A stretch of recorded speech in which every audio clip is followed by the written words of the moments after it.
শান্ত ভাইয়ের ক্যাপ্টেন্সিতে এর আগেও খেলা হয়েছে। তিনি এখনও টেস্ট ক্রিকেটে ক্যাপ্টেন্সি করতেছে, অনেক এক্সপিরিয়েন্স প্লেয়ার।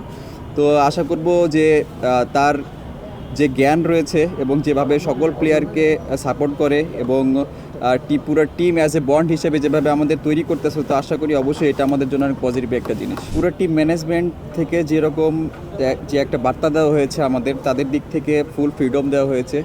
তো এদিক থেকে বলবো যে আমরা সবাই অনেক লাকি, কারণ প্রথম একটা দুইটা ম্যাচ হারার পরেও টিম থেকে তেমন কোনো প্রেশার ছিল না। সবাইকে অনেক আমি পার্সোনালি আমার কথা বলবো যে আমি লাস্ট 6-7টা ম্যাচ আমি এরকম পারফর্ম করতে পারি না, টিমের জন্য ভালো কিছু কন্ট্রিবিউট করতে পারি নাই। তারপরেও টিম ম্যানেজমেন্ট থেকে এবং সিনিয়র প্লেয়ারদের থেকে যেরকম সাপোর্ট পেয়েছি, তারা আমার উপর যে বিশ্বাসটা রেখেছে, তো আমি বলবো যে একটা ভালো টিমের গুণ হচ্ছে এটাই যে এরকম সকল প্লেয়ারকে ব্যাক করবে।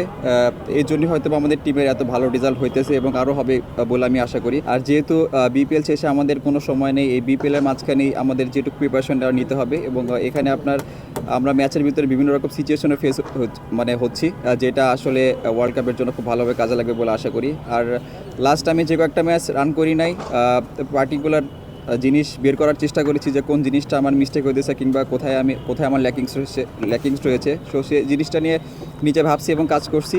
তো আশা করি এখন থেকে যদি কনসিস্টেন্ট পারফর্ম করতে পারি, তাহলে আমার জন্য হেল্প হবে এটা এবং টিমের জন্য হেল্প হবে।